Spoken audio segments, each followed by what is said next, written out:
waling. O, pero alam nyo ano lang to, smoke screen lang to, yung 7 years na yan, 7 years, 7 months na sinasabi nilang aabutin, ganun katagal yung impeachment trial na yan. Kasi kailangan lang talaga nilang iraos itong 2026 na hindi sila singilin ng taong bayan. Ang ano talaga, issue talaga dito is yung flood control scandal. O kahit na alam naman nila na itong impeachment na ito, wala na itong mangyayari. Bagamat nakatutok ang mga tao dyan dahil tinitingnan ng mga tao kung gaano kabobo si Gatchalian bilang Senate President. Titingnan ng mga tao kung gaano kabobo yung mga prosecution bilang wala naman talaga silang matibay na ebidensya kay Inday Sara. Nililibang lang tayo para mawala yung ating isip sa flood control. Nakita nyo, kahapon, inaresto si salamat kay Marie Flores sa Hong Kong. Inaresto kahapon si Marcoleta. Grabe yun. Kasi si Marcoleta, wala naman siyang pera ng taong bayan na winaldas.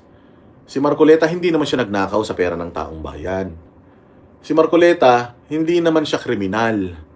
Pero siya yung nakakulong. Si Mike Defensor, lumalaban sa mga tiwali. Si Rodante Marcoleta, in-expose yung pagiging incompetent ni Ping Lacson, in-expose yung pagtatakip ni Ping Lacson sa administrasyon sa pagnanakaw, in-expose ni Marcoleta yan. Kaya gigil na gigil sila kay Marcoleta. Kaya ginawa nila ang lahat para mapatahimik si Marcoleta. Hindi lang si Marcoleta ang pinatahimik nila. Pati si Mike Defensor pinatahimik nila. Dahil si Mike Defensor, di umano pinopondohan tinutulungan etong mga 18 Marines sa kanilang buhay para magtuloy-tuloy sa pagsasalita. Hindi ba mga bossing? Silang dalawa na nagsasalita, silang dalawa na lumalaban sa corruption, nakakulong na ngayon. Nakakulong sila dyan sa Payatas City Jail, sa may Quezon City Jail. Grabe daw dyan. Grabe ang hirap na dadanasin mo dyan. Kaya nga, kahapon yung picture ni Rodante Marcoleta na umiiyak siya. Umiiyak ba siya dahil masama yung loob niya sa nangyari sa kanya? Palagay ko kaya umiiyak si Rodante Marcoleta kasi, alam mo yun, na kawawa ang bayang Pilipinas dito sa mga hayop na mga taga-gobyerno na ito. Na yung batas na kanyang ipinaglalaban, kasi abogado siya taong batas siya Yung batas na kanyang ipinaglalaban, yung mismo yung inabuso para siya ay makulong. So, ganito ang sitwasyon natin ngayon sa Pilipinas, mga bossing. Gamitin natin lahat ng to as motivation para pagdating ng 2028 elections, bumoto tayo ng mga tao na alam natin na ipaglalaban tayo. Huwag tayong pumayag. Kung ngayon nakikita nyo, hindi ba? Nakikita nyo ngayon na yung mga senador, yung gobyerno, gumagawa ng kabulastugan, walang nangyayari. Kasi ganito, nagnanakaw, walang nangyayari. Ano yan? Lahat may timing. Lahat yan may karma. Oo. Lahat yan may balik. Sa batas ng tao, maaaring makaligtas sila, pero sa batas ng langit, di sila makakaligtas. May karma yan. At yung karma na tatanggapin nila, mga bossing, tandaan ninyo, hindi lahat ng mga perang kinuha nila, hindi yan kayang pahabain yung mga buhay nila. At ultimong yung mga pamilya nila na makikinabang dyan sa pera na ninakaw sa taong bayan, maniwala kayo, lahat ng yan magiging miserable buhay ng mga yan. Kaya marami kasi na-frustrate Meron ako nakausap dito na OFW sa Hong Kong.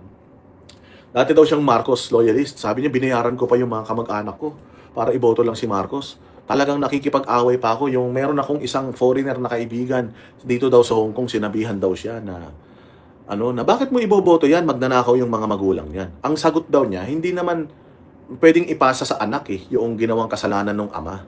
So, ligtas yung kanyang anak at ililinisin yung anak yung kanyang pangalan. Alam mo yung babae niya, kilala mo, baka nanonood ka, kasama namin yun noong nakaraan hindi ko alam yung pangalan Umiiyak pa siya, sabi niya, boss, ako lang ba nasasaktan na ganito? Tapos, medyo nagagalit na nga siya sa amin kasi kausap niya ako si Coach Oli at si Master Jute. We were there to celebrate. Kami kasi pagka nasa bakasyon kami, we do not talk about politics ako, si Banat Bay, kami lahat ng mga Banateros, when we are together, we never talk about politics. Pupunta kami ng social media, yung mga politics, namin, point of view, sa social media namin pinopost. But when we are together, let's say for example, ganito, we are on vacation, we do not talk about politics. Syempre, meet and greet yun. So, syempre, alam naman natin na pumunta yung mga kababayan natin doon sa bar, dyan sa hangout bar ni Boss Marvin dito sa Wan Chai. Pumunta sila dyan para i-meet kami. Syempre, kami, mga political personality ba? So, ine-expect nila na pag nakita nila kami sa personal, para pa rin kami nagva-vlog, na politika pa din yung pinag-uusapan namin. Ang hindi nila alam, na diring-diri din kami sa politika, nakakapagod ang politika. It will consume you talaga, the politics, the toxicity of politics, it will consume you kapag hindi mo alam, hindi mo kayang balansehin yung trabaho, yung pagiging politikal, at saka yung personal na espasyo. So nagagalit siya sa amin kasi she keeps on asking things na very limited lang yung answers namin because we are there to celebrate.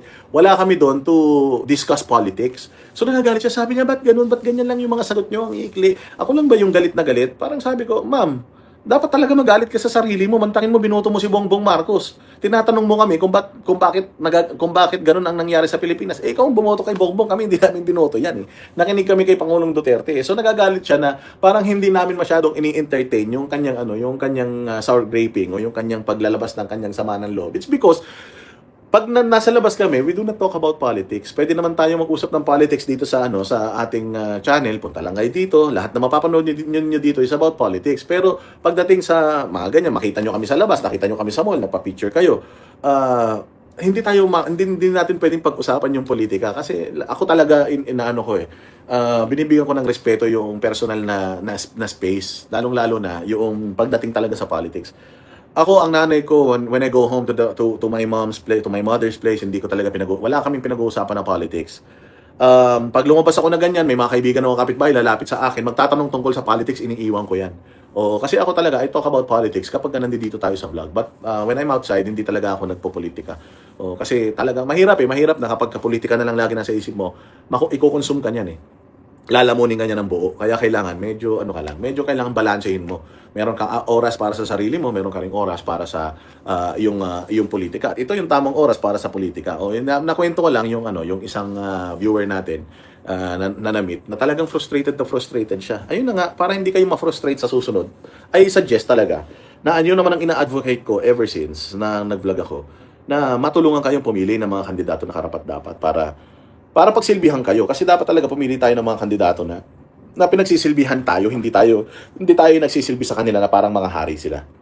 'Di ba? So, ayun 'yun. Napakaganda nung mga nangyari talaga diyan sa hearing niyan. And mamaya meron ulit pangalawang hearing.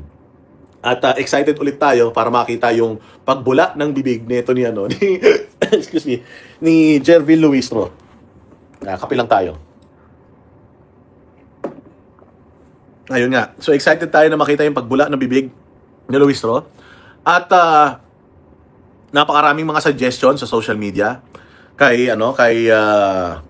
Wing Gatchalian, kumuha ka ng pagkakalibangan mo. Sabi nga ni Edward Chico, mag-gansilyo ka o kaya mag-cross stitch ka para may magawa ka. Para hindi kunyari pag buklat-buklat ka ng notebook, pasulat-sulat ka pa. Oo. Tapos o kaya kung ako sa iyo, umalis ka na diyan sa sa lamesa. Pabayaan mo na dyan si Chis Escudero. Magaling si Chis Escudero, pabayaan mo na yan sa kanya. Doon ka na lang. Kung gusto mo, matulog ka, mamasyal ka sa Mega Mall, o kaya kung gusto mo, kumain ka sa labas, makipagtsikahan ka, magyosi ka sa kalsada. Wala kang silbi dyan sa impeachment. Wala kang alam dyan, wala kang magagawa dyan. Pabayaan mo na yan kay Chis Escudero. In-expose mo lang lalo yung sarili mo na tanga ka talaga at aso ka lang ni Tito Soto. Kasi kung si Tito Soto yung Senate President dyan, sigurado ako makapalang mukha niya kahit tanga yan, uupo yan dyan, hindi niyan ibibigay sa lahat. Miski ako kung ako Senate President, actually dapat nga magpasalamat ka kay Cayetano Kasi napakalaki ng tiwala ni Cayetano sa'yo na kahit bobo ka, binibigyan ka niya ng pagkakataon na patunayan mo yung sarili mo na karapat-dapat ka bilang isang Senate President. Di ba? Ikaw mismo umamin ka sa sarili mo, ikaw mismo. Umamin ka, binali niyo yung rule para maglagay kayo dyan ng tao na magaling. Kung hindi ka naman pala magaling, kupal ka. Wala ka naman palang kapasidad, tarantado ka. Bakit mo pa kinuha yung Senate presidency? Mabuti na lang, nandito si Lara Seven. Salamat po, Dada, for being the voice of all Filipinos and the Duterte followers. Laban Nelly from Los Angeles, pasyal ka dito, libre kita ng Downy soap. Upgraded na sa Sunjoy. Grabe naman yung Downy soap. Mabango ba yun? Pwede ba yun sa katawan, yung Downy soap na yan? Thank you very much kay kay Nel ng Los Angeles. Nagpunta ako dyan noong nakaraan ang na-meet ko dyan si Sean Bongkayo at saka si Boss Ray Dino lang. Si Boss Ray Dino na alam mo naman, yung taga-bigay ko ng mga Laker merchandise ko. Maraming salamat Ayan. So, Wing Gatchalian, kung ako sa'yo, ano pa ba yung mga, maglagay nga kayo ng suggestion dyan kung ano yung pwedeng isuggest nyo kay Wing Gatchalian. Sigurado ako nanonood yung abnormal na yan eh. Ilagay nyo dyan, o magbasa ka ng dyaryo, pwede kang kumuha ng iPad, tapos mag-ano ka, laro-laro ka doon, mag-Candy Crush ka habang naghi-hearing. O kaya mag-Mobile Legend ka. O para at least makita namin na medyo gumagana yung utak mo. Ano pa ba yung mga pwedeng gawin ni Wing Gatchalian diyan? Nakita ko si Palaka dito. Sabi ni Lara, kumakain malapit sa amin sa Noy Pits. Oy, ano yung Noy Pits na gano'n? Nakapunta ako diyan eh. Diyan yung ano eh. Diyan yung mga Filipino food diyan sa LA. Diyan ako nanonood ng banda eh. Di sana nung nakita mo si Palaka, di sana binato mo ng bulok na itlog para nakabawi tayo. O ano pa? O anong mga ano nyo kay Waling-Waling? Mag-sign language. Ay, oo nga, no. Maganda yung ano mo na yan, ha. Dapat matuto ka mag-sign language na ganun. Para habang nagsasalita si Chis Escudero, nagsa-sign language ka para maintindihan ng mga kababayan natin na mga may kapansanan sa pagsasalita. Oo, gaganon ka na lang, sign language ka na ganyan. Para at least may silbi ka. Wala kang silbi diyan eh. Wing Gatchalian, walang hiya ka. Pumunta-punta ka diyan eh. Tapos ano ka? O ano pa yung mga pwede yung mag-gore ano ba yung Gore Blocks? Yung Roblox, no? Oo nga pala, maglaro ka na lang Roblox, baka sakali may makachat ka pa doon ng mga bata. Kasi yung mga bata, parehas mo lang yung utak niyan eh. Makipag-date na lang siya kay Ontiveros. Oo nga, si Ontiveros, nagsalita kahapon, ilang words lang yung binitawan na mabibwisit ka pa eh, no? Ano pa? Magandang tanghali. Hindi, yung lagay nyo dyan. Mag-Tinder ka na lang, Win. Uy, grabe naman sa mag-Tinder kay Win, ha? Wala na ba magkakagusto sa kanya? Hindi kasi ang hirap nun, no? Iniwan ka ng jowa mo, senador ka na, ha? Iniwan ka pa ng syota mo. Ibig sabihin, may something talaga dyan sa tao na yan. Putang ina, may baka nandudura yan. Baka tululaway yan, kaya siguro iniwan ng syota yan. Oo, mag-sign language, mag-crochet. Oo, mag-ganchilyo. Ano pa? At oo nga, sabi nito, pwede naman siguro, sabi ni Lorelie Agrimor, tagapunas ka na lang ng laway ni Luistro. Tama, para may silbi ka. Putsang nilagyan mo na, o kaya Luistro, lagyan mo yung bibig mong ganun ng ngumuya ka ng bulak. O ngumuya ka ng mga 5 bulak bago ka magsalita, Luistro, para ma-absorb nung bulak yung panis na laway mo. Hindi na yung lumabas dyan sa gilid ng bibig mo. O, taga-score na lang daw sa basketball. Oo nga, no, si Wing Gatchalian yung antanda-tanda na, OJT pa rin. Ilang beses na naging senador, wala pa rin alam. Hindi ba? Magano na lang daw siya, mag-drawing na lang daw siya. Ano ba yung mga pwedeng libangan? Stenographer. Hindi, may stenographer na. Tatanggalan niya pa ng trabaho yung stenographer. Kau naman, chori-choli, oh. Oo. Pero siguro, yan, sabi nga, magtanim na lang daw ng kamote si Gatchalian. Mag-vlog na lang daw si Gatchalian mag-vlog. O kaya mag-makeup siya. Habang nag-uusap-usap doon, mag-makeup siya, ganyan. O mag-painting. Sabi naman nito ni Windy. O pwede naman daw siyang tumulong na mag-serve ng mga pagkain ng mga nandiyan dyan. O kaya, bigyan niyo siya ng walis o para kahit paano habang wala siyang ginagawa, habang naghihiring, magwalis-walis siya, maglinis-linis siya dyan sa Senado. O kaya gawin niya, magbantay muna siya. Siya muna yung bantay sa labas. Total, marami mga pulis doon. Payungan niya yung mga pulis dyan sa labas ng Senado. Hindi ba? Ano pa mga gusto niyo? O magtinda ng yelo. Grabe naman yung magtinda ng yelo. Mas mabuti, umuwi na lang daw sabi nito ni Migray ba to? Umuwi na lang daw siya at uminom. Mag-argue na lang daw. Yan. Wing Gatchalian, ang dami mong suggestion dito kung nanonood ka. Kung ako sa'yo, gawin mo itong mga sinasabi ng mga tao rito para hindi ka maboring. Kasi imagine mo, mahaba yan ngayon. Bakbakan na yan ngayon. Mahaba yung hearing ngayon dyan sa Senado. Sa haba ng hearing dyan sa Senado, kung ako sa'yo, Wing Gatchalian, kumuha ka ng maraming mga pagkakabalaan mo. Kaya, para ka nasa field trip, magbaon ka ng mga chichirya. Baon ka chichirya, coke, sandwich. Para dyan ka na lang. Kumain ka, magmukbang ka habang sila, habang naghihiring sila yung mga matatalino, habang nag-uusap-usap, yung mga tanga, na lang kayo, magmukbang na lang kayo. Kaya manood ka ng Netflix. Di ba? Manood ka ng Netflix, ganun, para may magawa ka, wala ka naman silbi dyan. May pasulat-sulat ka pa sa notebook. Ano sinusulat mo sa notebook? Meron na nag-i-steno. Tapos yung mga tao mo, nagtitake naman sila ng notes. Meron ka pang pasulat-sulat, kunyaring ganun, ulul ka. Mag-alaga ka na lang kaya ng rabbit dyan sa pakainin mo dyan sa Senado, no? Ano pa kaya? Gagamba, kumuha ka ng gagamba. Tawag dito, pag-awayin mo yung 2 gagamba habang o kaya manood ka isabong. Ang dami mong pwedeng ang dami mong pwedeng gawin eh. Hindi ba? Grabe naman kayo kay Wing Gatchalian. Sabi dito, si Win, Boss Dada, tanga talaga. Grabe naman kayo mga tanga kay Win. Oh, siya lang ang Win na loser. Oh, kabaliktaran ng pangalan niya yung kanyang yung kanyang sinapit sa buhay. Oh, o kaya yan, tama yan. Maggupit ka ng kuko. Kahit wala ka ng kuko, sagad na, gupitin mo pa rin para may silbi ka sa buhay. Win Gatchal yan. Ano pa? Ano sabi nito? Okay, matulog. Hindi nga, sabi ko nga, magdala siya ng kumot tsaka unan. Malamig man dyan sa Senado, magdala siya ng comforter, tapos matulog siya. O, hindi ba? O, kaya, yun, sabi nito ni negative user, bilangin niya yung buhok sa ilong ni, o kaya bilangin niya yung bukbok ni Chis Escudero sa muka. Ganon. Ano niya, tantosan niya, parang bingo. O, kaya tama yun, pwede rin siya mag-bingo. O, hindi ba, tong-it siya habang ayain niya yung mga bobo dyan, ayain niya si Lito Lapid, si Erwin Tulfo, o magtong-it sila habang naghihiring si Chis Escudero. Wala naman kayo alam dyan. Oo, Diyos ko po. Puros katarantaduan lang naman yung mga pinaggagawa niyo dyan. Oh, he will, ano yun? Taga-receive na lang daw ng tawag. Ginawa niyo namang call center eh. Mag-scatter, wag sugal yun, masama yun. Pero okay lang din kung yun yung niya, yun ang gusto niya.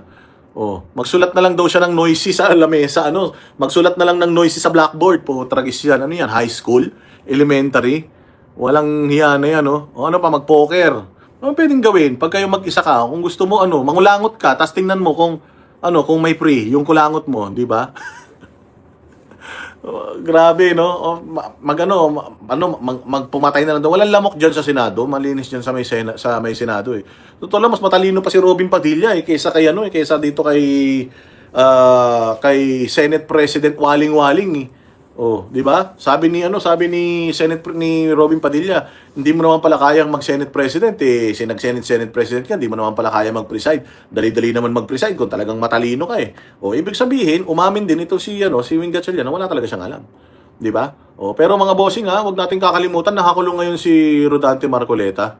Oh, meron daw ano sabi ni Anharot, buhay na naman to si Anharot, eh.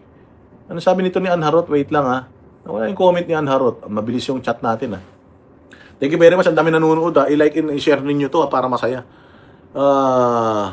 Yung si Senator Rodante Marcoleta, kawawa. Grabe, nauna pa silang nakulong kaysa kay Martin Romualdez, kaysa kay Bongbong Marcos sa magnanakaw, Kami ang boses ng masa, hindi natatakot. Katotohanan lang, di kami nalulunod. Walang bahid ng sismis, lahat ay totoo. Kahit sino ka pa, pag mali ka babanatan ka. Walang pinipili kulay, wala kaming kinikilingan. Basta para sa bayan, kami lalaban. Pagdama palakpakan, pag mali banatan, di matitinag, di matatakot. Para sa bayan, tuloy ang sigaw. Sa harap ng kamera, walang halong takot. Mga baluktot, lahat kayo'y tutumba. Ang hustisya at totoo, yun lang ang mahalaga. Kahit sinong harang, di kami matitinag. Walang pinipiling kulay, wala kaming kinikilingan. Basta para sa bayan, kami lalaban. Pag tama palakpakan, pag mali banatan, di matitinag, di matatakot. Para sa bayan, tuloy ang sigaw. Kung nasa tama ka, ikaw ay aming kasama. Pero pag mali ka, handa ka na bang mabasag? Banateros kami, walang inuunan. Dahil bayan muna, bago ang sarili.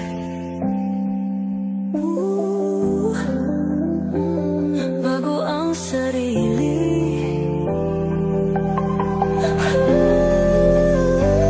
Pag